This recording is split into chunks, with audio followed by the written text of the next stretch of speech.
Preces para si mesmo, aos anjos da guarda e aos espíritos protetores. Prefácio. Todos temos, desde o nascimento, um espírito bom que se ligou a nós e nos tomou sob a sua proteção. Desempenha junto a nós a missão de um pai para com seu filho, a de nos conduzir pelo caminho do bem e do progresso, através das provações da vida. Sente-se feliz quando correspondemos à sua solicitude, sofre quando nos vê sucumbir. Seu nome pouco importa, pois pode acontecer que ele não tenha nome conhecido na terra. Invocamo-lo, então, como nosso anjo da guarda, nosso bom gênio. Podemos mesmo invocá-lo sob o nome de qualquer espírito superior que nos inspire a mais viva e particular simpatia. Além do nosso anjo da guarda, que é sempre um espírito superior, temos espíritos protetores que, embora menos elevados, não são menos bons e benevolentes. São parentes ou amigos, ou algumas vezes pessoas que não conhecemos na existência atual. Eles nos assistem com seus conselhos, intervindo muitas vezes nos atos da nossa vida. Espíritos simpáticos são os que se ligam a nós por uma certa analogia de gostos e de pendores. Podem ser bons ou maus, conforme a natureza das inclinações que os atraem. Os espíritos sedutores se esforçam por nos afastar do caminho do bem, sugerindo-nos maus pensamentos. Aproveitam-se de todas as nossas fraquezas, como de outras tantas portas abertas que lhes dão acesso à nossa alma. Há os que se agarram a nós como uma presa, mas que se afastam quando se reconhecem impotentes para lutar contra a nossa vontade. Deus nos deu um guia principal e superior em nosso anjo da guarda e guias secundários em nossos espíritos protetores e familiares. Mas é um erro acreditar que temos forçosamente um gênio mau ao nosso lado para contrabalançar as boas influências. Os espíritos maus comparecem voluntariamente desde que achem meio de assumir predomínio sobre nós, seja pela nossa fraqueza, seja pela negligência em seguirmos as inspirações dos espíritos bons. Somos nós, portanto, que os atraímos. Resulta desse fato que jamais nos encontramos privados da assistência dos espíritos bons e que depende de nós o afastamento dos maus. Sendo o homem, por suas imperfeições, a causa primeira das misérias que o afligem, ele é, na maioria das vezes, o seu próprio mau gênio. A prece aos anjos da guarda e aos espíritos protetores deve ter por objetivo solicitar a intercessão deles junto de Deus, pedir-lhes a força de resistência às más sugestões, bem como a sua assistência nas necessidades da vida. Prece. Espíritos esclarecidos e benevolentes, mensageiros de Deus, cuja missão é assistir os homens e conduzi-los pelo bom caminho. Sustentai-me nas provas desta vida. Dai-me a força de suportá-la sem queixumes. Afastai de mim os maus pensamentos e fazei que eu não dê acesso a nenhum espírito mau que queira induzir-me ao mal. Esclarecei a minha consciência com relação aos meus defeitos e tirai-me de sobre os olhos o véu do orgulho, capaz de impedir que eu os perceba e os confesse a mim mesmo. A ti, sobretudo, meu anjo de guarda, que mais particularmente velas por mim, e a todos vós, espíritos protetores, que vos interessais por mim, fazei que eu me torne digno da vossa benevolência. Conheceis as minhas necessidades, que sejam satisfeitas segundo a vontade de Deus. Outra prece. Meu Deus, permite que os espíritos bons que me cercam venham em meu auxílio quando eu estiver em dificuldade, e que me sustentem se eu vacilar. Faze, Senhor, que me inspirem fé, esperança e caridade, que sejam para mim um amparo, uma esperança e uma prova da tua misericórdia. Faze, enfim, que eu encontre neles a força que me falta nas provas da vida e, para resistir às sugestões do mal, a fé que salva e o amor que consola. Outra prece. Espíritos bem-amados, anjos da guarda, vós a quem Deus, pela sua infinita misericórdia, permite que veleis sobre os homens, sede nossos protetores nas provações da vida terrena. Dai-nos força, coragem e resignação. Inspirai-nos tudo que é bom, detende-nos no declive do mal. Que a vossa doce influência penetre nossa alma, Fazei que sintamos como se um amigo devotado estivesse aqui ao nosso lado, vendo os nossos sentimentos e partilhando das nossas alegrias. E tu, meu bom anjo, não me abandones, necessito de toda a tua proteção para suportar com fé e amor as provas que Deus haja por bem enviar-me.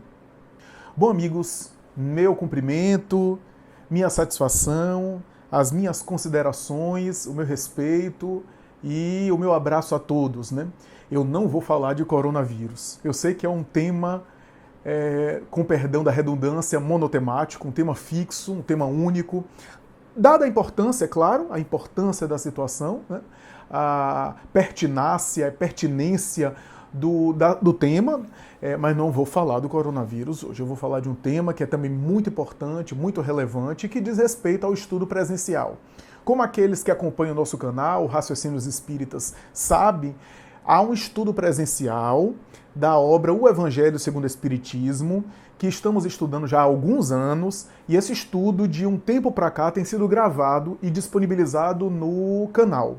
Esse estudo ocorre na Fraternidade Espírita Irmã Sheila, na FEIS, toda quarta-feira à noite. Hoje é quarta-feira, e em função do isolamento recomendado pelas autoridades de saúde e pelas autoridades também públicas, né, medidas que foram estabelecidas pelas autoridades públicas, né, pelos governantes, pelas pessoas que estão à frente da gestão pública e pela recomendação da legislação. Em casos assim de pandemia, de epidemia, necessário se faz o isolamento para conter a disseminação mais rápido, como é sabido, e aqueles que estão acompanhando já estão aí fartos de saber isso, e é por essa razão que a gente não está tendo o grupo de estudo presencial para colaborar coletivamente com a sociedade. E isso não nos faz, é claro, deixar de colaborar com o conteúdo maravilhoso e iluminativo da divulgação doutrinária que a doutrina consoladora dos Espíritos preconiza. E é por essa razão que, nessa ocasião, estamos aqui gravando esse estudo, que é o estudo que ocorreria nesta quarta-feira. Parando do ponto que a gente parou da quarta-feira passada, estamos examinando o item de hoje. A gente vai fazer no canal um movimento diferente aqui em função da situação atual e do impedimento de fazer o estudo presencial. No estudo presencial a gente tem uma exposição nossa e depois a gente abre espaço para perguntas, para questões, para interrogações, para qualquer tipo de questionamento ou de aprofundamento.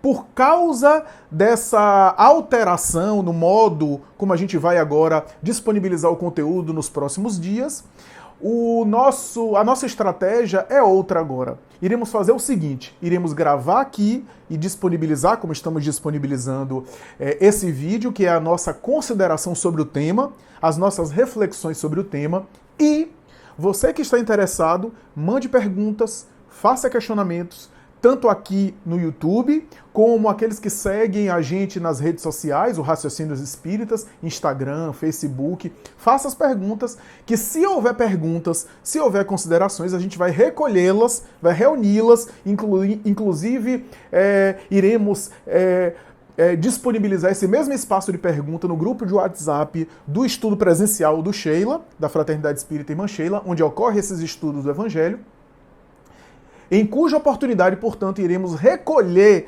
essas perguntas, essas questões, e havendo, portanto, essas questões, iremos fazer uma live, uma transmissão ao vivo, e nessa transmissão ao vivo iremos responder essas perguntas, essas questões, e aqueles que entrarem e participarem do momento poderão fazer perguntas ao vivo, poderão, portanto, suscitar questionamentos na live e a gente vai ter o maior prazer de responder. Não havendo perguntas, não havendo questões sobre o tema, a gente considera que o tema foi contemplado e passamos na próxima semana para o próximo tema.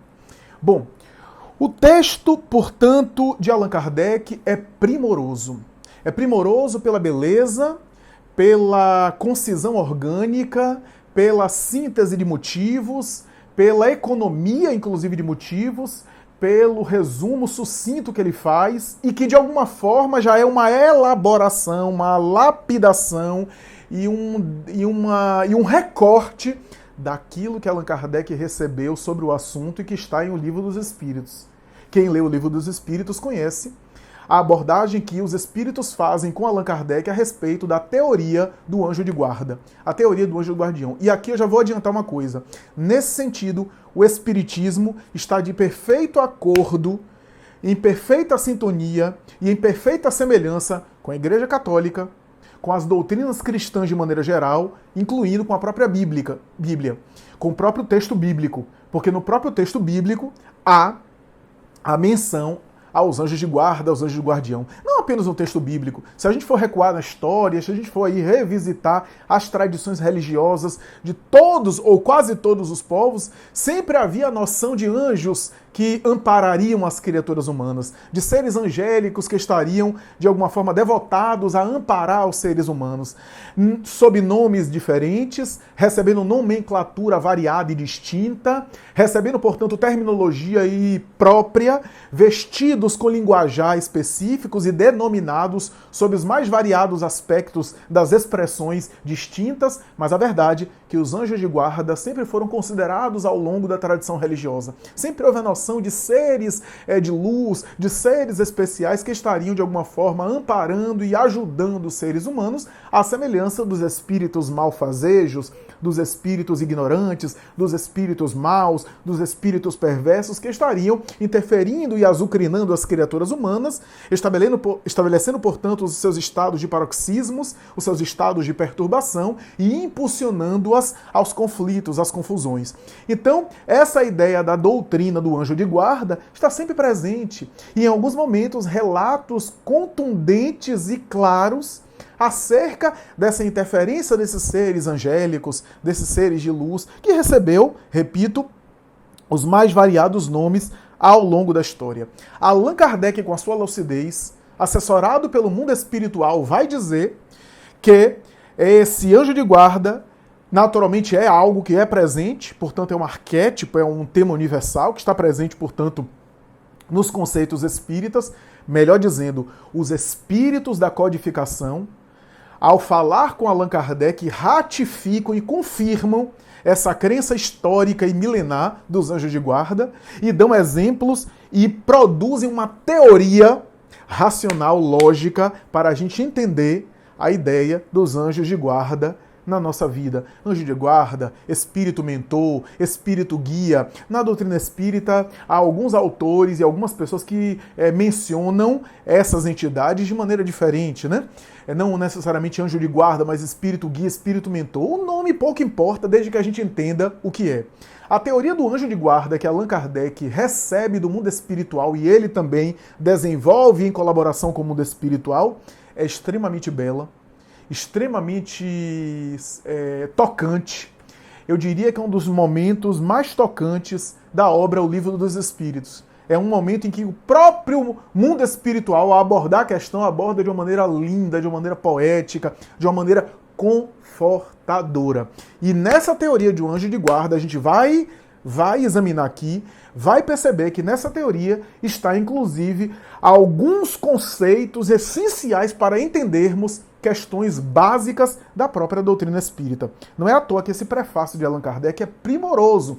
O prefácio que eu estou dizendo aqui é o prefácio do texto, que é a respeito das preces, né? Porque estamos no capítulo 28 de O Evangelho segundo o Espiritismo, inaugurando um novo item, preces para si mesmo, e o primeiro subitem é aos anjos de guarda. Kardec faz uma introdução, portanto, essa introdução que é esse prefácio, e mais tarde ele coloca algumas preces para a gente ter uma ideia da relação que a gente deve estabelecer. A gente já falou isso em reuniões passadas. Essas preces são modelos, não modelos absolutos, textuais, dogmáticos, para a gente repetir aquilo como se fosse um mantra, como se tivesse contido neles palavras mágicas. Esse relacionamento que a gente estabelece com o anjo de guarda é mais precioso, é mais importante do que a humanidade tem considerado.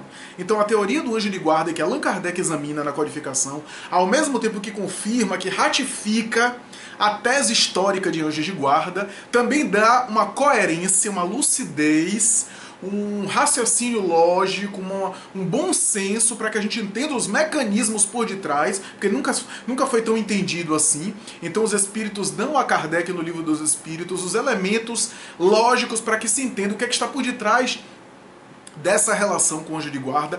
E no próprio texto que Kardec usa nesse capítulo do Evangelho, das preces, ele também faz alusão, uma espécie de recorte, de síntese de elementos assim importantes para colocar ali, para a gente ter uma ideia, né, ter uma ideia. Mas o texto da prece, é importante eu falar isso, o texto da prece não é um dogma para ser lido com uma palavra mágica. Não, é um texto que fala ali naquele texto de como eu devo me relacionar, que tipo de relacionamento eu devo estabelecer com o anjo da guarda.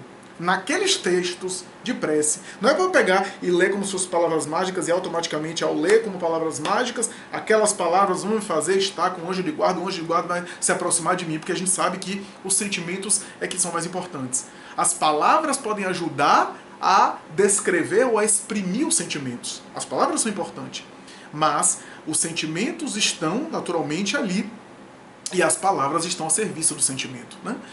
Ao mesmo tempo que os sentimentos estão a serviço da palavra, né? Mas é mais importante porque são sentimentos que é o tônus que vai dar a conexão verdadeira com a prece, a conexão por meio do sentimento elevado. Se os texto ajuda a canalizar esses sentimentos, porque ao orar pensando naquilo que eu oro, mentalizando aquilo que eu oro, com as ideias adequadas daquilo que eu oro, o texto, ou seja, o que eu falo ou o que eu penso, é importante. Porque o que eu falo, o que eu penso, vai canalizar aquilo que eu sinto. Então, é claro que é importante, não é o mais importante, porque eu posso apenas ficar pensando sem sentir, ou declamando sem vibrar, falando um texto ou decorando um texto, falando um texto decorado sem estar vibrando. Então a ideia, na verdade, é essa. Esse texto de prece de Allan Kardec não é para a gente orar daquela maneira exatamente, precisamente. É um modelo, não dogmático, mas um modelo, uma referência para a gente saber com aquelas palavras como é que é o tipo de relacionamento. Quando você vê, por exemplo, um casal conversando, você sabe que tipo de relacionamento esse casal está estabelecendo. Quando você vê uma troca de correspondência de duas pessoas, você tem uma ideia na forma como os dois se dirigem nas cartas ou no e-mail, você tem uma ideia de que tipo de relacionamento eles dois estão mantendo. Quando você pega uma conversa de WhatsApp, você sabe mais ou menos que tipo de relação duas pessoas estão estabelecendo naquela conversa. Se é uma relação cordial, se é uma relação mais formal, se é uma relação de amizade, se é uma relação amorosa, se é uma relação mais social, se é uma relação mais íntima, mais pessoal. Então, o texto da prece que Kardec coloca como sugestão dos espíritos, aqueles modelos, é para a gente ter uma ideia de que tipo de relacionamento o indivíduo deve manter, que tipo de intimidade, que tipo de conexão, né, com aquelas ideias que se pede, com aquelas coisas que se fala, que tipo de conexão a gente vai estabelecer com o nosso anjo de guarda. Mas a teoria do anjo de guarda é muito bonita, porque Allan Kardec já havia recebido pelos Espíritos, em O Livro dos Espíritos, e nesse texto ele vai, de alguma forma, recortar, como eu disse, vai lapidar um pouco, subordinado aos propósitos ali do capítulo 28 do Evangelho. E ele, Allan Kardec, vai dizer que nem todo espírito que nos ajuda é um anjo de guarda. A gente precisa atentar para isso. Há espíritos que nos ajudam que podem não ser um anjo de guarda. O que é que caracteriza o anjo de guarda nos ajudar? É isso que a gente vai aqui examinar. Mas primeiro é necessário dizer o seguinte: há espíritos que nos ajudam, que são chamados espíritos familiares. Esses espíritos familiares são espíritos que podem ter o mesmo nível evolutivo que nós, a mesma capacidade nossa, ou até menos que nós, mas são espíritos que fazem parte da nossa família, seja a família biológica, que desencarnou, e aqueles que fizeram parte da nossa família, do reduto doméstico, continuam interagindo conosco, a mesma saudade, o mesmo apego, etc. E, é claro, continuam interessados em nós. Então, aqueles que fizeram parte da nossa família biológica podem prosseguir sendo espíritos, portanto, familiares. Aqueles que fazem parte do nosso grupo espiritual, que reencarna juntos, porque há uma família espiritual maior do que a família física. A família física, muitas vezes, genericamente falando, é claro que há exceções, mas muitas vezes a família física é um reflexo pequeno, é uma parcela pequena da família espiritual, que se reveza de maneira mais assim intensa. Então, a gente tem laços de familiares nossos espirituais que não vieram ainda, que não reencarnaram. Ou então que vão reencarnar como neto lá na frente, como bisneto lá na frente. Enquanto a gente está indo, eles estão voltando, porque faz parte dessa família mais extensa. Ora, Esses espíritos familiares, que podem ter o mesmo nível evolutivo que nós, ou um nível evolutivo até menor, ou um pouco mais, tanto faz, são espíritos que fazem parte desse grupo, que são, portanto, simpáticos a nós, têm interesse por nós de alguma forma, ou têm semelhança de preferência, têm identidade de gostos. Então, da mesma forma que há espíritos familiares que fazem parte dessa família biológica ou espiritual, há espíritos familiares que se vinculam a nós por laços de afinidade.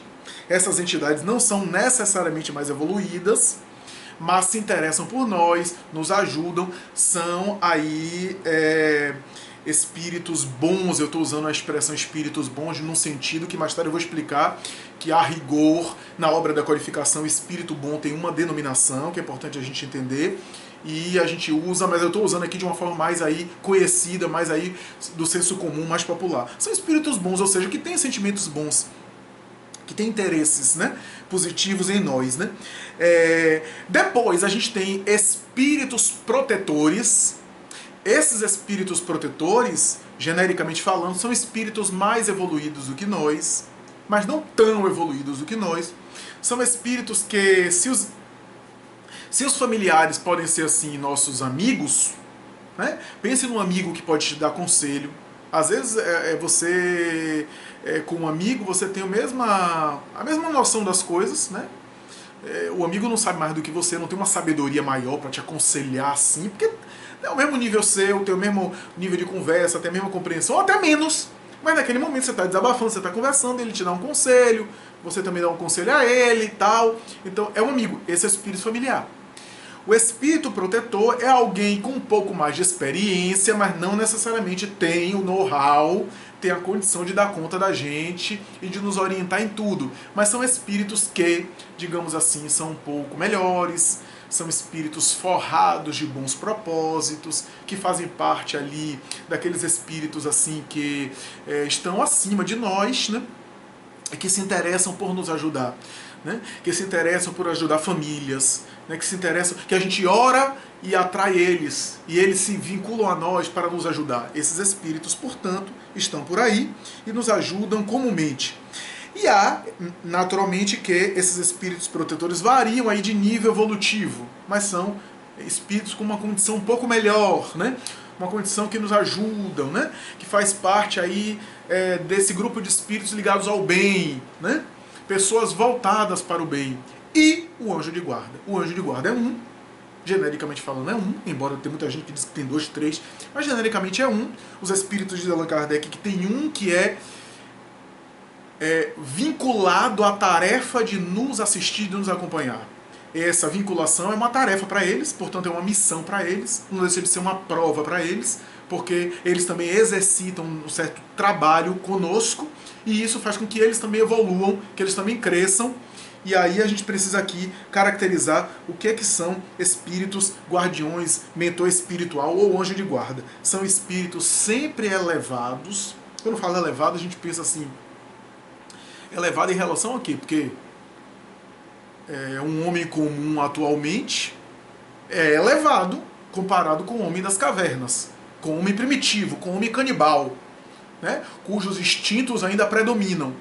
Então, tudo depende do ponto de vista do que é elevado e do que não é. Mas na obra espírita, o espírito elevado, quando se fala espírito elevado ou espírito bom, aqui eu estou utilizando a expressão que está na obra espírita. Espírito bom na obra de Kardec tem a ver com espírito superior. Espírito, portanto, superior. Espírito que predomina o bem, que tem sentimentos bons, que as más paixões, os maus sentimentos não predominam mais nele, e que eles, portanto, predominam em sentimentos bons. Reúnem o espírito superior, não apenas a bondade. Por isso que eu digo que quando a gente fala espírito bom no senso comum, espírito bom aqui pode ser o quê? Pode ser alguém ignorante, mas é uma pessoa do bem, né? É a pessoa que é voltada para o bem, que tem boa vontade, né?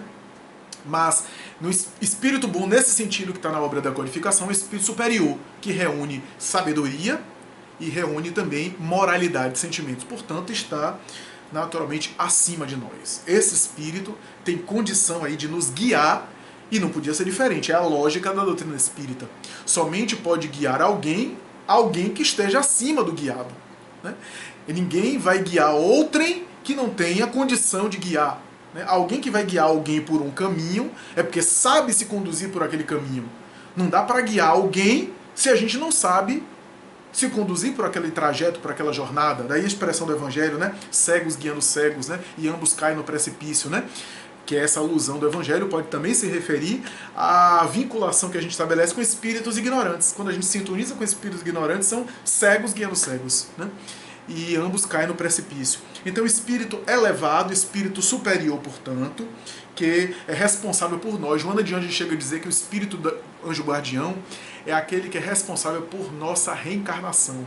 Ele é o nosso fiador. Olha a imagem que o Joana utiliza. É o nosso fiador. Ou seja, a gente está em débito e ele se compromete o nome dele junto ao crédito da providência divina, junto ao banco da providência divina, para nos possibilitar a reencarnação.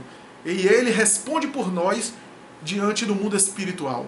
Então, vejamos que é um espírito sempre superior, portanto que pode dar conta de nós tudo que eu possa viver nesse mundo, espírito guardião, que é designado para mim na minha encarnação, ele pode me ajudar, ele pode dar conta. O espírito, o anjo guardião, pode me levar a me tornar um espírito puro? Não, porque ele também não é espírito puro.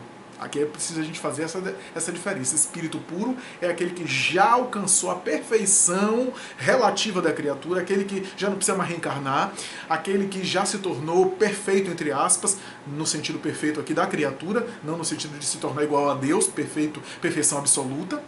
Esse espírito puro, aquele que a gente conhece na Terra, é Jesus. Jesus é o espírito puro, né?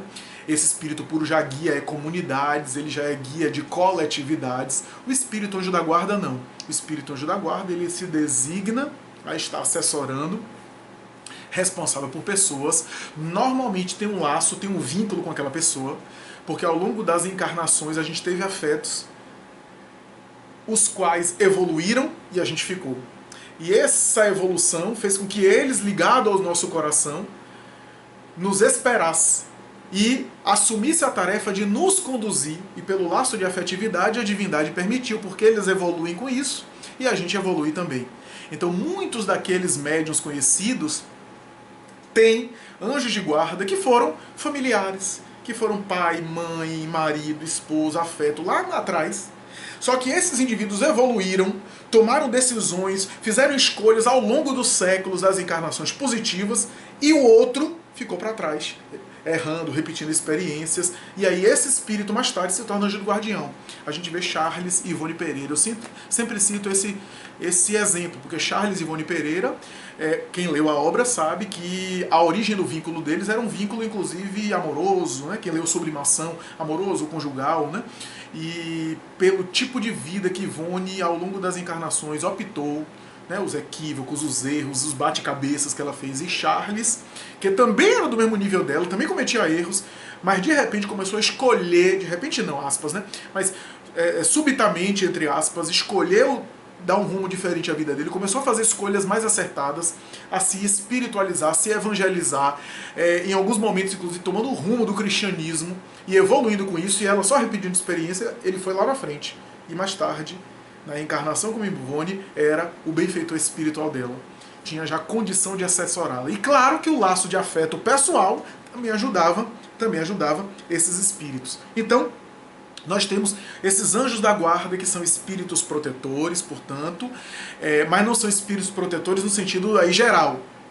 O anjo da guarda é o espírito protetor, mas nem todo espírito protetor é um anjo da guarda. O anjo da guarda é um espírito superior, mas não é espírito puro. O espírito puro é um espírito superior, mas nem todo espírito superior é um espírito puro. Entendeu? Então isso é importante a gente considerar. O anjo da guarda é o espírito superior, mas não é puro. Portanto, não é perfeito. Está sujeito a erros? Está. Não é perfeito.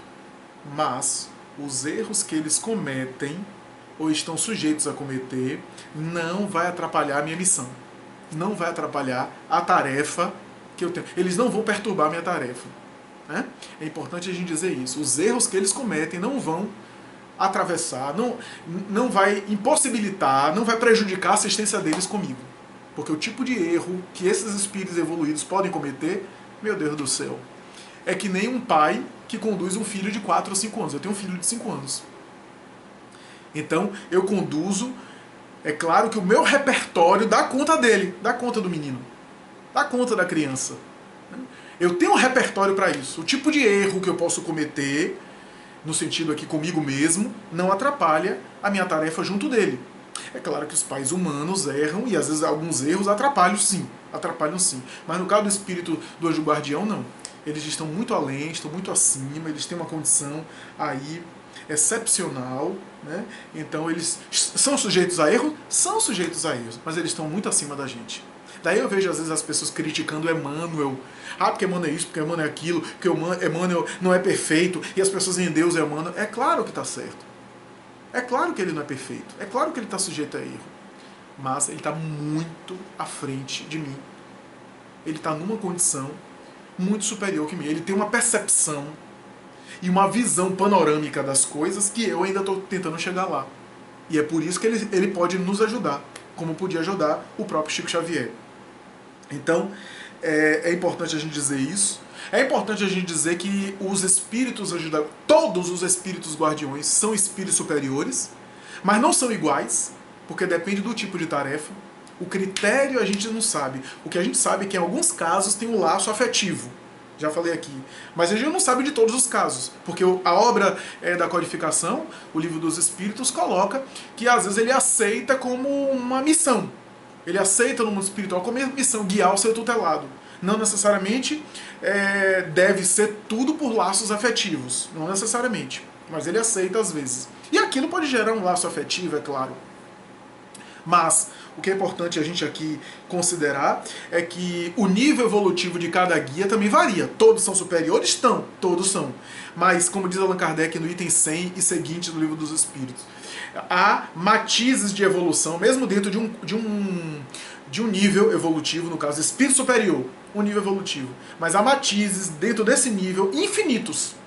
Então, por exemplo, o anjo da guarda de um Hottentot, o anjo da guarda de um homem das cavernas, o anjo de guarda de um canibal da Nova Guiné, um homem primitivo que vive na selva, que ainda se alimenta de carne crua, por exemplo, que é antropófago. O anjo da guarda desse ser é o mesmo anjo da guarda que guia e que assessora Francisco de Assis? Olha que a missão, o tipo de missão e o tipo de encarnação é muito diferente. Então é claro que tem anjo de guarda compatível com o tipo de missão que o espírito abraça. Aquele homem das cavernas tem um repertório e um tipo de missão muito diferente e muito mais simples do que a missão de um santo como Francisco de Assis. Então é claro que há o tipo de anjo da guarda também para o tipo de espírito. No caso de Francisco de Assis, ele já era um espírito superior. Então que tipo de espírito assessorava ele? Há inclusive aqui, entre aspas, ou melhor, entre parênteses, há inclusive uma suposição de que Francisco de Assis, pela espiritualidade superior, é o próprio João Evangelista reencarnado, o discípulo amado que tinha muita identificação e simpatia por Jesus, que o próprio Francisco foi assessorado diretamente pelo Cristo.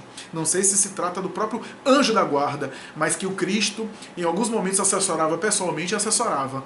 Tanto é que há uma mensagem de Joana de Ângeles, que Joana vai dizer que Jesus é o médium de Deus e Francisco é o médium de Jesus. Mas estamos falando aí de gente muito grande, gente grande.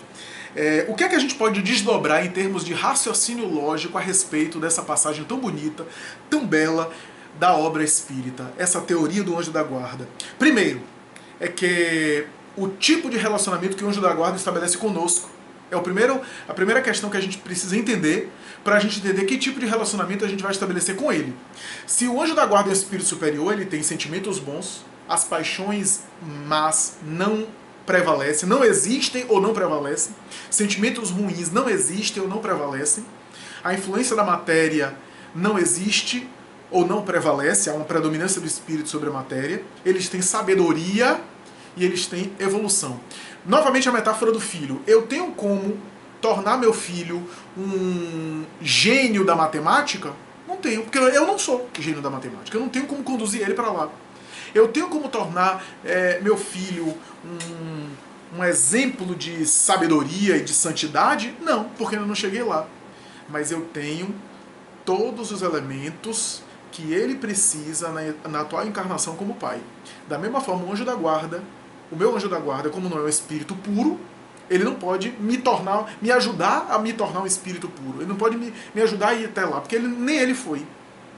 Mas ele tem todos os recursos que eu preciso para a atual reencarnação. Quando a gente pensa nos relacionamentos nossos, a gente pensa naquele nível mais básico, naquele nível mais rasteiro, naquele nível nosso de espírito ainda imperfeito, de espírito ainda que existe ainda a predominância dos desejos e dos sentimentos inferiores. Então a gente pensa nas nossas relações. Como é a nossa relação humana? Os nossos relacionamentos humanos, de maneira geral, é feito de trocas.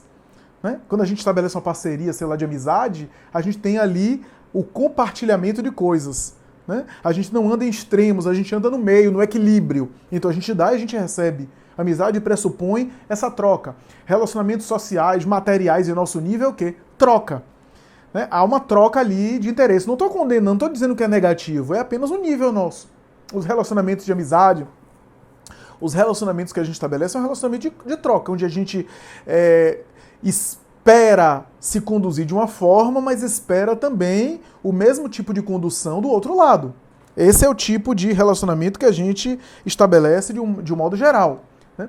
Mas também a gente tem, no lado amoroso, no aspecto amoroso, por exemplo, a gente tem outros desdobramentos. Né? Normalmente nas relações amorosas a gente tem também os relacionamentos com base em troca. Quase sempre a gente namora, a gente noiva, a gente casa e a gente espera alguma coisa do outro, né? A parceria afetiva. Então, eu tô com você, eu me conduzo dessa forma, eu me mantenho nesse tipo de atitude, eu ajo com respeito com você, eu cumpro meus deveres, mas eu espero que você também cumpra com seus deveres no âmbito do nosso relacionamento. Não quer dizer que isso seja negativo, faz parte da dimensão humana, mas o tipo de relacionamento que o nosso guia espiritual estabelece conosco é totalmente diferente. É muito diferente. É um nível totalmente diferente. Porque é um relacionamento onde há um espírito superior. O espírito superior não estabelece relações de troca com a gente. O espírito superior estabelece uma relação de doação e de abnegação incondicional. Então é um tipo de coisa que a gente não vê na Terra. A gente não vê esse tipo de coisa na Terra. A gente vê as relações mais horizontais de reciprocidade, essa é a ideia. Mas a abnegação incondicional do anjo da guarda é o seguinte: se eu me afasto dele, a gente vai falar sobre isso, se eu me afasto dele, se eu rechaço ele, se eu refuto ele, é natural que ele fique ali a esmo, né? Que ele respeite a minha atitude e eu posso aprontar, posso fazer o que quiser no momento que eu me modifico e chamo ele me atende. E ele não me atende me criticando. Né? Nas relações humanas, se a gente maltratar o outro, aprontar com o outro volta e diz assim: não quero mais você, não quero saber de você, não quero nem saber mais de sua cara, nem não quero mais... Ou então se eu volto, agora tá me chamando, né? Me rechaçou, me humilhou, me rejeitou e agora tá me chamando de volta. Não. O espírito superior é como se ele voltasse e dizendo assim: que bom que você me chamou, que bom que você está me chamando de volta, que ótimo estar aqui novamente, que prazer estou aqui em te ajudar nesse momento. Não importa o que passou, eu estou aqui para agora me dedicar a você e te ajudar a você também subir, a você crescer. É um outro tipo de relacionamento. É um relacionamento incondicional, é um relacionamento muito elevado, é um relacionamento de doação, é um relacionamento que nem ele se preocupa em ser notado. A ajuda que ele nos dá ao longo da vida, ao longo da existência, ele nem se preocupa em que a gente perceba que é ele que está ajudando. Ele não se importa com isso. Ele tem o prazer de nos ajudar. E ele nem quer ser identificado. Kardec vai dizer que muitas vezes aquilo que a gente chama de voz de consciência, que é uma intuição que vem, que é a voz da consciência que vem, não é necessariamente a consciência. É, às vezes, o espírito guardião nos intuindo, nos envolvendo. Ou então ele nos induzindo e nos envolvendo o seu pensamento, fazendo ressonância e batendo em nossa consciência, né? Envolvendo a nossa consciência e faz ressonância em nós. Então, muitas vezes aquilo que a gente chama de voz da consciência é o espírito guardião, é o espírito guia, é o anjo da guarda, né? Quando a gente pensa em chamar o anjo da guarda, Allan Kardec vai dizer em O Livro dos Espíritos, em O Livro dos Médiuns, em O Evangelho segundo o Espiritismo, a ideia de que quando a gente se recusa a ouvir os conselhos do espírito guardião, ele se afasta de nós. O que significa esse se afastar? Parece que o espírito mentor, o guia espiritual, se magoou conosco e se afasta. Né? Ficou magoado, se afasta. Não é assim, não é nesse sentido humano como a gente está acostumado a conviver. A gente pode até dizer que as expressões que Kardec utilizou, de a gente não ouve as sugestões e ele se afasta, são expressões que ele usou na época para deixar claro, porque a rigor não é o anjo guardião que se afasta da gente, é a gente que se afasta dele. Mas por que esse se afastar? Né? Por que esse se afastar, entre aspas? Por que o anjo da guardião se afasta, como diz Allan Kardec? Em que consiste esse se afastar? É porque ele é o espírito evoluído. E todo espírito superior, todo, sem exceção, espírito superior, tem uma coisa essencial que a gente ainda não tem, que é o respeito pelo livre arbítrio do outro. O respeito pela liberdade do outro, escolher decisões, mesmo decisões que são equivocadas, ele respeita profundamente a lei da liberdade, que é uma lei do universo. É uma lei sagrada. Então, a ideia de se afastar é a ideia de respeitar que eu não quero você. Pense nas relações humanas. Eu posso estar doente, sei lá, posso estar com um problema, aí vem alguém e diz assim, olha, eu sou médico, eu gostaria de te ajudar, eu gostaria de ajudar você. Aí eu digo, quem foi ele que chamou? Eu não lhe pedi ajuda. Eu não quero ajuda, eu quero continuar assim. Por exemplo, uma pessoa que é drogadita, né? Uma pessoa que é toxicômana, uma pessoa que é dependente químico. A gente vai querer ajudar. Ela vai dizer, quem lhe chamou para me ajudar? Eu não quero ser ajudado. Respeite minha liberdade, eu não quero ser ajudado. O que é que a gente vai fazer? O que é que a gente tem para fazer com uma pessoa dessa que não quer ser ajudado, que não acha que precisa ser ajudado? A gente tem que respeitar. Minimamente a gente tem que respeitar, mesmo que a gente ache equivocado. Quase sempre a gente não respeita. No mundo terreno, a gente não respeita a liberdade do outro. O anjo de guarda, o espírito guia, ele respeita. Ele entende profundamente e aceita, aquece ali a nossa vontade de permanecer sem ser ajudado. Então, ele se afasta nesse sentido. Não é se afasta no sentido de sair, não. Ele permanece nos acompanhando, mas ele respeita a nossa decisão. Porque ele sabe que as escolhas que a gente faz, mesmo para o erro, vai nos fazer voltar mais tarde. São escolhas infelizes, que vão fazer com que a nossa caminhada seja mais dura, seja mais difícil. Que a gente pegue um caminho mais tortuoso e depois voltar vai nos cansar mais. Mas ele sabe que às vezes é importante para a experiência. Ele sabe que às vezes aquilo vai nos dar experiência, mesmo que seja a experiência dolorosa do erro, do equívoco. Eles que são mais sábios, sabiam e sabem que se a gente tomasse outro caminho seria melhor, seria mais viável. Mas a gente não toma, eles respeitam as nossas decisões. E por isso Kardec fala do chamar o anjo de guarda. O que é que significa chamar o anjo de guarda? É se abrir. Ah, mas o anjo de guarda já sabe tudo. Sabe mesmo. Ah, mas ele conhece a mim profundamente, conhece a mim totalmente. Conhece mesmo. Ah, então por que eu vou orar para ele? Ah, porque eu vou pedir para ele? Aí é que tá. Aí é que entra a prece, a oração, que é o nosso texto. Ao orar é como se eu abrisse para pedir ajuda. É a mesma coisa que eu sou um toxicômano, um alcoólatra e abro para pedir ajuda ao médico. Ou seja, quando eu me abro para pedir ajuda, fica mais fácil do médico me ajudar, me receitar um remédio, prescrever um tratamento. Mas se eu digo que eu não quero ajuda, então, vibratoriamente, psiquicamente, fluidicamente no mundo espiritual, quando eu não vibro na faixa do mentor espiritual, ou seja, eu não sintonizo, eu não me elevo psiquicamente, eu estou, no fundo, recusando a ajuda dele. Eu estou não chamando. E toda vez que eu me elevo psiquicamente um pouco, eu me elevo, eu alimento sintonia elevada, eu estou chamando o meu anjo de guarda, que vai suprir as minhas forças, que vai me ajudar. A ponto de Emmanuel dizer, na obra Pensamento e Vida, que se o ser humano pudesse se conectar e escolhesse elevar o pensamento mais constantemente, fazer disso um hábito, ele seria um verdadeiro refletor, um verdadeiro spotlight das grandes cabeças do mundo espiritual. Seria um foco de luz aonde ele for. Porque onde ele for, ele estaria sendo um espelho, o conceito de pensamento e vida, espelho, um espelho onde a sua mente reflete as mentes e as inteligências elevadas que conduzem a sua vida, a nossa vida. Então, se nós nos habituássemos a fazer isso de maneira mais frequente, as nossas potencialidades seriam ativadas, seriam otimizadas e os bons espíritos utilizariam essas potencialidades de uma forma que a gente nem imagina. a ponto de ele dizer que seria realmente refletores. Seria uma espécie de cabo de fibra ótica do mundo espiritual, do alto, que estaria espalhando luz por onde passasse, se a gente se habituasse a essa elevação psíquica. A elevação psíquica é a tentativa de se aproximar dele. E quando a gente tenta se aproximar do anjo guardião, o anjo guardião tenta se aproximar da gente, desce para nos alcançar. Por quê? Porque a gente está abrindo portas para ele. E aí, meu amigo, como diz o texto de Kardec, não tem espírito inferior que suplante. Aí não tem espírito negativo que permaneça. Porque os bons espíritos aí suplantam essa negatividade, especialmente o anjo de guarda. Ele tem poder irresistível sobre as entidades inferiores, especialmente aquelas que queiram nos atrapalhar, né? Nos atrapalhar. Então, é interessante a gente pensar sobre isso, né? É interessante a gente meditar e refletir sobre essas coisas maravilhosas, né? Eu me lembro de Divaldo certa vez disse que estava passando por uma questão, por um problema, e passando por cada situação, até que um dia em oração Joana de Ângeles aparece e ele olha para ela e disse: a senhora está sabendo o que eu estou passando? E ela disse: sim, eu estou sabendo.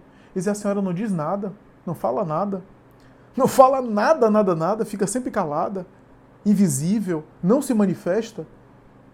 E eu estou precisando de ajuda. E Joana diz para ele: ah, você está precisando de ajuda? Eu pensei que não tivesse.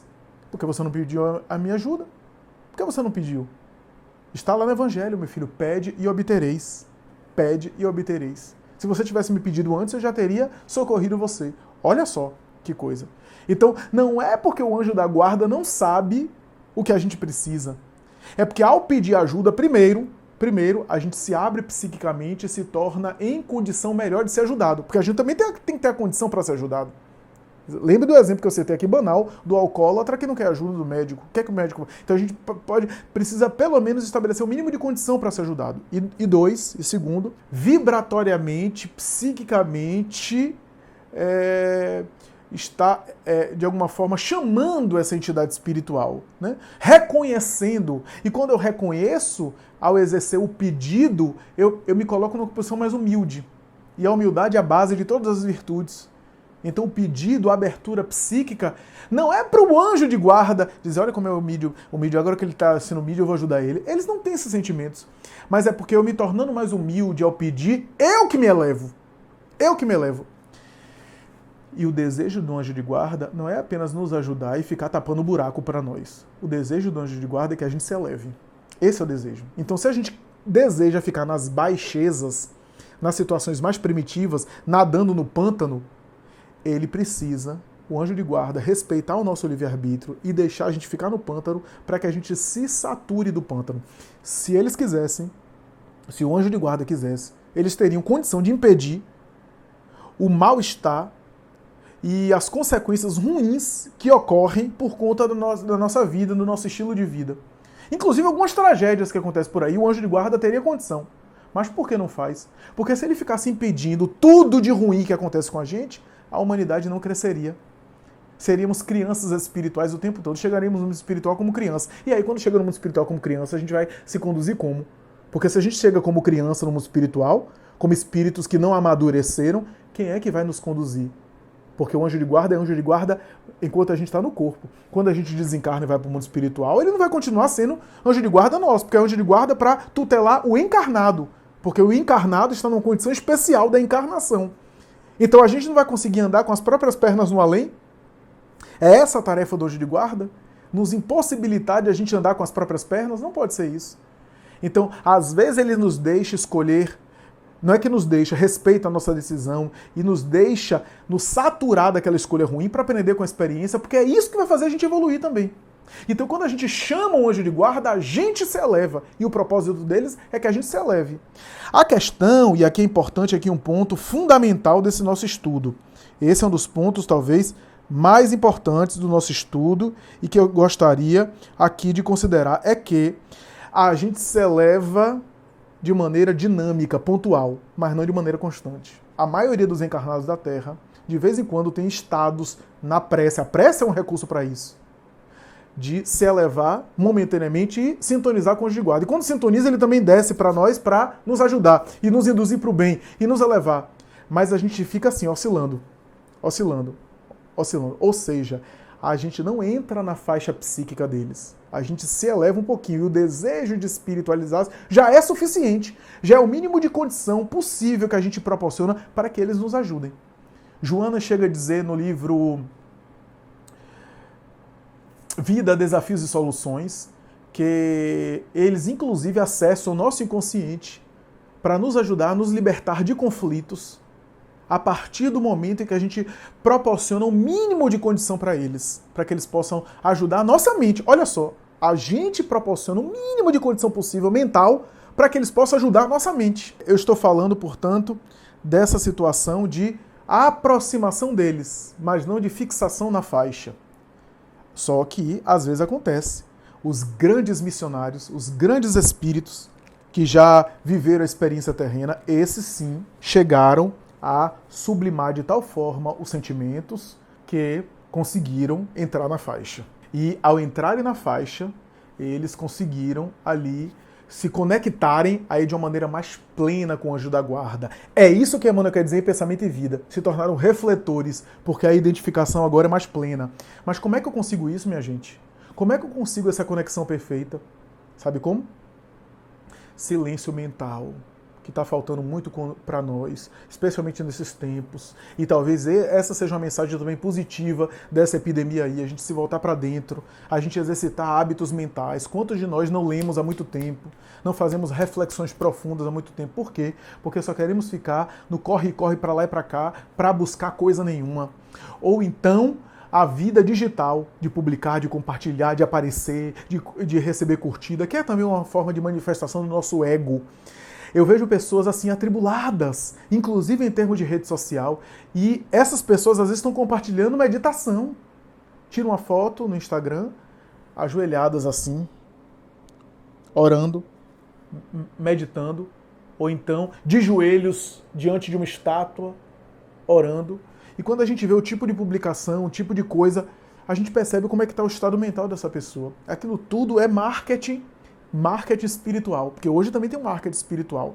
O marketing de você produzir uma identidade pessoal sua de espiritualizado.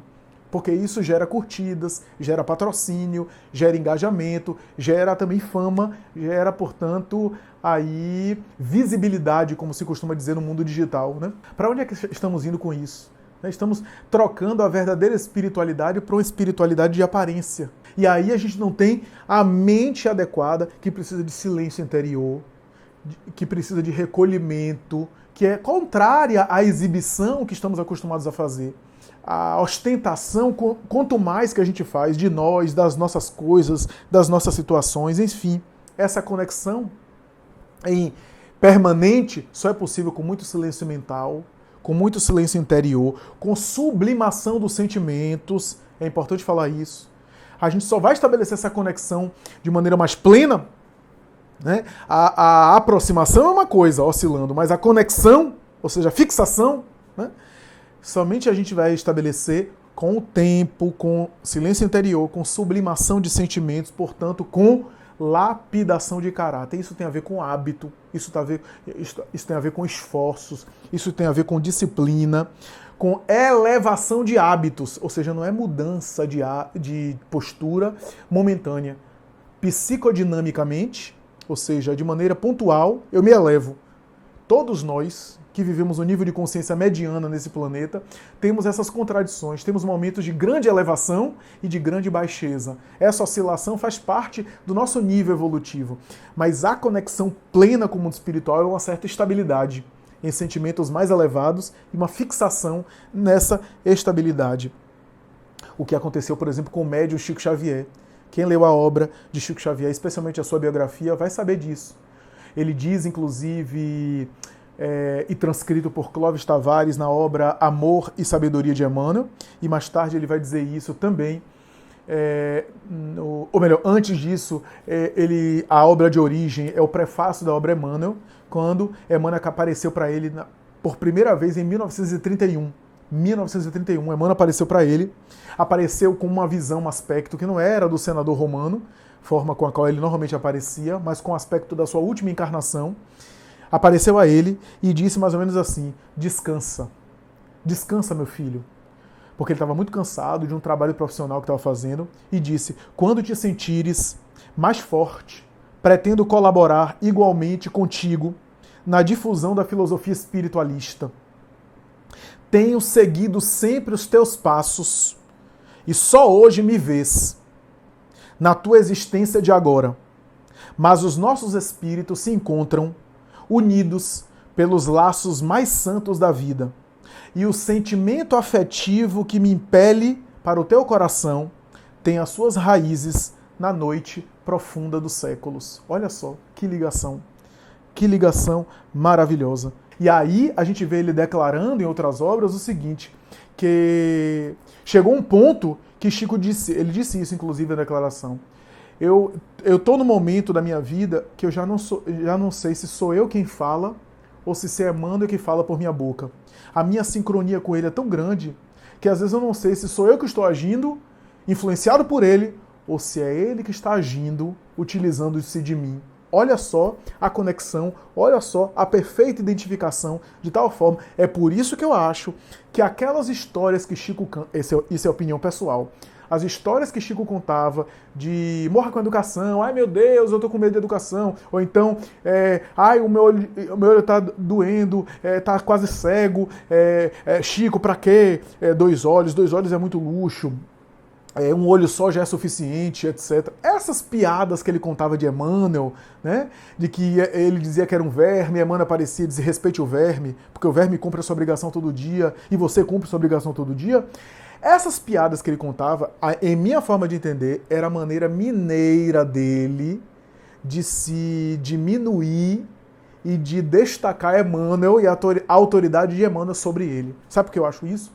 Porque em conversas íntimas, quem leu o Testemunhos de Chico Xavier de Sueli Calva da Schubert e algumas outras biografias, inclusive relatos de Arnaldo Rocha, a gente vê que nessas conversas íntimas, Amor e Sabedoria de Emmanuel, de Clóvis Tavares, 30 anos com Chico Xavier, de Clóvis Tavares, a gente vê ele relatando conversas íntimas de Emmanuel, em que Emmanuel aparecia com ele e falava com ele em igualdade de condições, como um parceiro querido. Eu acredito pessoalmente que esses casos engraçados e pitorescos era a forma dele contar jocosamente determinadas situações, onde ele destacava a autoridade maior de Emmanuel e se colocava sempre abaixo, sempre se diminuindo, que era uma forma também dele se proteger de tanta idolatria em torno dele, de tanto endeusamento em torno dele. Mas a verdade é que eu acredito que ele se iluminou de tal forma, se evangelizou e sublimou tanto os sentimentos, que estava em uma condição de tal forma de plena identificação com Emmanuel, que era uma parceria espiritual profunda. Tanto é que ele chegou a declarar a alguns amigos, que já em idade avançada, que quando olhava para Emmanuel, Emmanuel havia envelhecido com ele. Ele estava com os traços envelhecidos, e quando ele olhava para Emmanuel estava com aquele semblante de senador romano, a figura que a gente conhece, com traços envelhecidos. A vinculação perispiritual. Fisicamente ele envelhecia e Emmanuel perispiritualmente também transformava ao longo do trabalho que realizou em parceria com o médium Chico Xavier. Então, meus amigos, já concluindo aí, passando aí para as conclusões, eu gostaria de dizer o seguinte: no Livro dos Espíritos, a gente tem um momento na obra O Livro dos Espíritos que há um texto belíssimo, um dos textos que eu considero o texto mais bonito sobre o Anjo da Guarda, que está presente aí em O Livro dos Espíritos, que é escrito a duas mãos. É interessante esse texto, escrito por São Luís e Santo Agostinho. E há um momento, que eu peço licença aqui, peço permissão para colocar, que ele diz assim, eu vou ler uma parte. Se há uma doutrina que pelo seu encanto e doçura deveria converter os mais incrédulos, é a dos anjos da guarda. Pensar que tende sempre ao vosso lado seres que vos são superiores, prontos sempre a vos aconselhar e amparar, a vos ajudar a escalar a áspera montanha do bem, e que são amigos mais firmes e mais devotados do que as mais íntimas ligações que possais contrair na terra, não vos parece uma ideia muito consoladora? Esses seres estão ao vosso lado por ordem de Deus. Foi Ele quem os colocou perto de vós. Aí estão por amor a Ele, desempenhando uma bela, porém penosa missão. Sim, onde quer que estejais, vosso anjo da guarda estará convosco. Cárceres, hospitais, lugares de devassidão, solidão, nada vos separa desse amigo a quem não podeis ver, mas do qual vossa alma sente os suaves impulsos e ouve os mais sábios conselhos. Ah, se conhecesseis melhor esta verdade! Quantas vezes ela vos ajudaria nos momentos de crise? Quanto vos livraria dos espíritos maus? Mas no dia solene, quantas vezes esse anjo do bem vos terá de dizer: não te aconselhei isto? Entretanto, não fizeste. Não te mostrei o abismo? Contudo, nele te precipitaste. Não fiz ecoar na tua consciência a voz da verdade? Preferiste, no entanto, seguir os conselhos da mentira. Interrogai os vossos anjos da guarda. Estabelecei entre eles e vós essa tenra intimidade que reina entre os melhores amigos. Não penseis em lhes ocultar nada, pois que eles têm o olhar de Deus e não podeis enganá-los. Pensai no futuro, procurai avançar nesta vida, e vossas provações serão mais curtas, vossas existências mais felizes. Vamos, homens, coragem! Lançai para longe, de uma vez por todas, preconceitos e pensamentos ocultos. Entrai no novo caminho que se abre diante de vós. Caminhai, caminhai, tendes guias, segui-os. A meta não vos pode faltar, pois essa meta é o próprio Deus. Aos que considerem impossível que espíritos verdadeiramente elevados se imponham uma tarefa tão laboriosa e contínua, diremos que influenciamos vossas almas, mesmo estando a milhões de léguas distante de vós. Olha só. Na época não havia tecnologia, não havia ligação de vídeo, não havia WhatsApp, não havia essas conexões que há hoje, muitas conexões, na época não havia, então não tinha como os espíritos explicarem essa tecnologia que já deveria existir no mundo espiritual, mas ele está dizendo aqui que os espíritos guias podem nos guiar e nos assessorar, mesmo estando a quilômetros de distância. Estamos muito distantes, porque há conexões. Deve haver tecnologia no mundo espiritual muito mais sofisticada do que o WhatsApp, do que mensagem aí tecnológica, imagine. Então é claro que os espíritos guias, para nos guiarem, não precisam estar toda hora presente conosco. Eles podem nos guiar à distância e, quando se faz necessário, eles se fazem presentes, né? Então, ele diz isso e diz: distante de vós, para nós o espaço não existe, e embora vivendo em outro mundo, os nossos espíritos conservam suas ligações com os vossos. Gozamos de qualidades que não podeis compreender, mas ficais certos de que Deus não nos impôs tarefa acima de nossas forças e de que não vos deixou sozinhos na terra, sem amigos e sem amparo. Cada anjo da guarda tem o seu protegido, pelo qual vela, como um pai vela pelo filho. Alegra-se quando vê no bom caminho, sofre quando seus conselhos são ignorados. Não temais fatigar-nos com as vossas perguntas. Ao contrário, procurai sempre estar em relação conosco, pois assim sereis mais felizes e mais fortes. São essas comunicações de cada homem com seu espírito familiar que fazem sejam médiuns todos os homens, médios ignorados hoje, mas que se manifestarão mais tarde e se espalharão qual oceano sem limites para rechaçar a incredulidade e a ignorância. Homens instruídos, instruí. Homens de talento, educai os vossos irmãos. Não imaginais que obra fazeis desse modo, a do Cristo, a que Deus vos impõe. Para que Deus vos concedeu a inteligência e o saber, senão para o repartirdes com os vossos irmãos, senão para fazê-los avançar no caminho da bem-aventurança e da felicidade eterna. Ora, o que é que a gente pode concluir disso? Primeiro, é que a semelhança da prece que Kardec coloca, e agora com esse texto, é que o nosso relacionamento deve ser de intimidade. E como a gente estabelece essa intimidade? Chamando por eles, dialogando com eles, estabelecendo uma espécie de diálogo constante. Esse diálogo vai fazer a gente se fixar cada vez em faixas elevadas, as faixas dele. E eles vão poder nos ajudar melhor a nos elevarmos para essas faixas. Então é isso que eu gostaria de dizer aqui, isso é muito importante, e por isso ele diz, não hesitar em fazer perguntas para nós, em conversar conosco. Essa conversa, essa pergunta, esse diálogo como se fosse um pai, como se fosse um amigo mais velho, como se fosse um sábio experiente, um professor, um orientador. Então é necessário fazer, dialogar, se abrir, porque aí a aproximação vai se estabelecendo. A aproximação que é psíquica. No mundo espiritual não é físico, é psíquico. Então o distanciamento ou a aproximação é psíquico. É de conexão mental.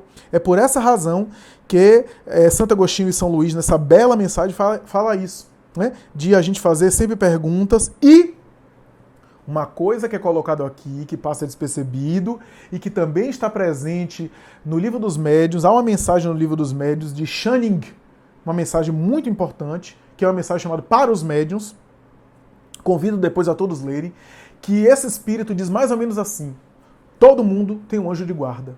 E é por essa razão que todo mundo é médium. Olha a pérola que esse espírito soltou. E aqui, Santo Agostinho e São Luís falam a mesma coisa. Eu vou ler de novo. São essas comunicações de cada homem com seu espírito guia que fazem sejam médiuns todos os homens. Médiuns ignorados hoje, mas que se manifestarão mais tarde e se espalharão qual oceano sem limites para rechaçar a incredulidade e a ignorância. Então, amigos, aí está a bela doutrina dos anjos da guarda, a bela doutrina da teoria do anjo de guarda, que aí está colocado de maneira belíssima, de maneira excepcional. Vale a pena, portanto, a gente ver, a gente estudar e a gente tentar se aproximar isso com diálogos, com conexões. Se a pessoa é médium, mais do que nunca, porque isso vai fazer com que ela se imunize e se defenda das armadilhas, das intempéries, dos assédios e das interferências perturbadoras para os médiuns, com relação aos médiuns. E por fim dizer que quando a gente conseguir estabelecer essa conexão mais profunda e mais constante com o nosso anjo de guarda, a gente vai experimentar uma profunda conexão de tal forma que não vai haver sentimento de solidão. Não vai haver sentimento de solidão. É por isso que esses missionários, às vezes, estavam sozinhos, numa tarefa ingrata, em atitudes e situações hostis, rechaçados, criticados, incompreendidos por todo mundo e não se sentiam sozinhos. Porque não estavam realmente sozinhos. Mas uma coisa é não estar sozinho. E outra coisa é não estar sozinho e não se sentir sozinho. Porque solidão é um sentimento, não é um estado geográfico. Eles realmente não estavam sozinhos. Como ninguém está sozinho. Porque sempre há presenças espirituais. Mas às vezes a gente está sozinho. A gente não está sozinho espiritualmente, mas a gente se sente sozinho. A conexão com o nosso anjo de guarda é como se fosse a bateria do celular que supre, que alimenta. Nos alimentaria de tal forma que a gente se sentiria conectado e não se sentiria sozinho. Essa é a conexão, porque o anjo de guarda é a representação de Jesus próximo, simboliza e representa Jesus próximo de nós. É isso, meus amigos, espero que gostem, façam perguntas, formulem questionamentos nesses tempos que a gente vai tentar responder no próximo vídeo. Muita paz, muito obrigado.